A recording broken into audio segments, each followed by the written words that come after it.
Hey les geeks, c'est Mathéo et on se retrouve pour un tout nouveau récap ciné et série, votre dose quotidienne d'actualité à ne pas manquer, avec au programme du jour évidemment le retour sur le CinemaCon avec entre autres le panel Warner Bros où quelques annonces ont été faites, mais on reviendra également sur une news par rapport au film Fast and Furious 10, une mauvaise nouvelle, ou encore des renouvellements, des nouveaux projets, des annulations. Bref, ne perdons pas plus de temps, petit pouce vers le haut, abonnez-vous et actualisons.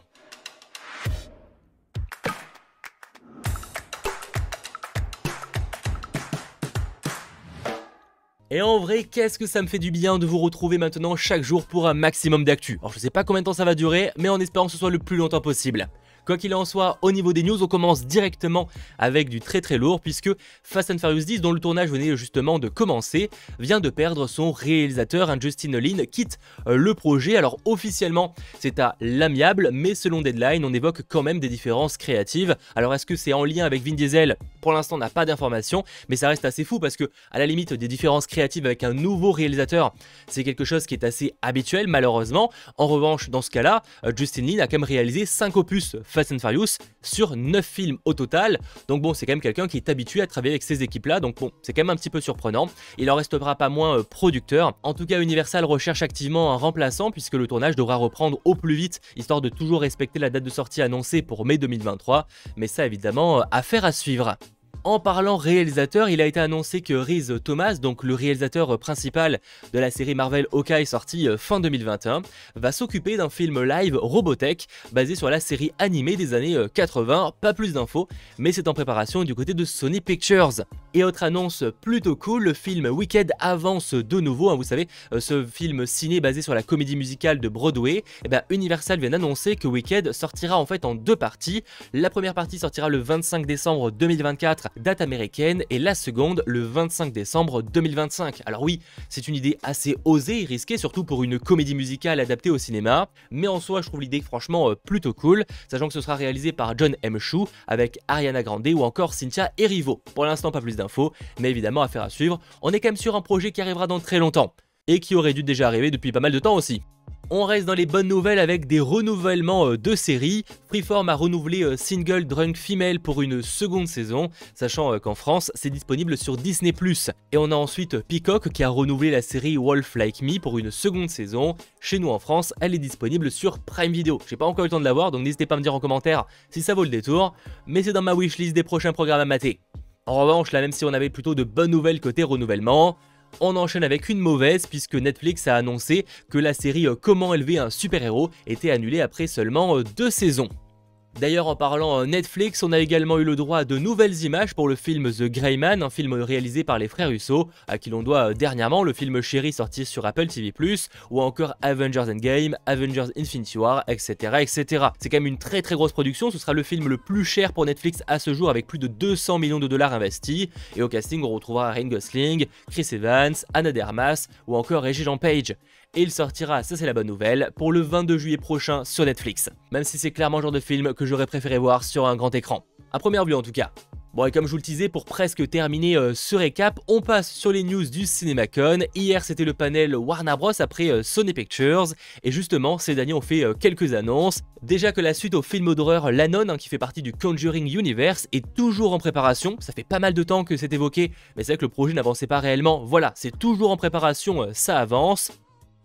Et autre news qui pareil n'est pas vraiment une grande surprise, mais voilà, c'est annoncé officiellement de la part du studio. Une suite à The Batman de Matt Reeves est en préparation et ce dernier reviendra, tout comme Robert Pattinson dans le rôle de Bruce Wayne. Bref, une très bonne nouvelle. Après, j'aurais espéré possiblement une année de sortie, une date de sortie, un nouveau logo. Ça malheureusement on n'a rien eu de ce côté-là, donc rendez-vous 2024, 2025 dans le meilleur des cas pour suivre les nouvelles aventures de Bruce Wayne et du Chevalier Noir.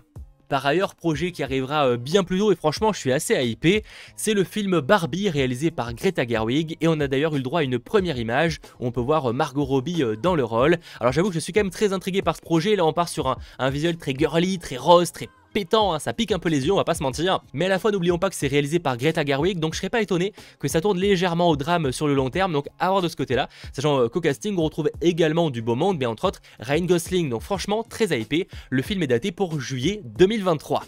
Et d'ailleurs en parlant d'images, on a eu le droit à une nouvelle image du film Don't Worry Darling réalisé par Olivia Wilde avec Florence Pugh ou encore Harry Styles. Et la sortie de ce film est prévue dans pas si longtemps que ça, pour le 28 septembre 2022. D'ailleurs un trailer a été diffusé aux personnes présentes sur place, donc affaire à suivre. J'imagine que d'ici quelques semaines, allez grand max quelques mois, on y aura nous aussi accès.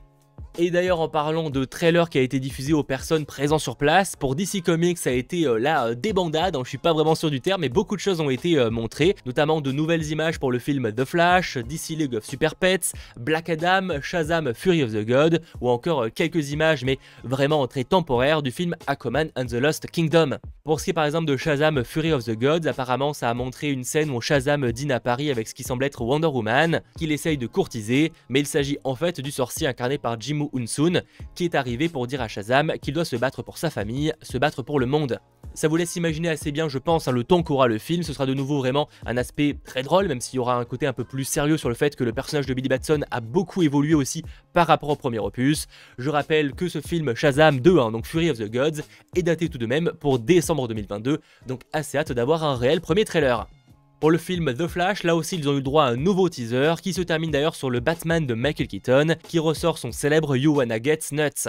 On a également eu la confirmation de la présence du général Zod de Michael Shannon, vu entre autres dans Man of Steel. De mémoire cette information on l'avait déjà via des rumeurs etc. Sauf que voilà là c'est officiel. En revanche pour découvrir le film The Flash, patience, il est daté uniquement pour juin 2023. On a sacrément le temps. Et concernant Aquaman and the Lost Kingdom, on apprend que Black Manta va accéder à une plus grande puissance de feu et de véhicules, et que Aquaman devra faire équipe avec son demi-frère Ocean Master pour le combattre. Dans ce cas-là, le film est daté pour mars 2023.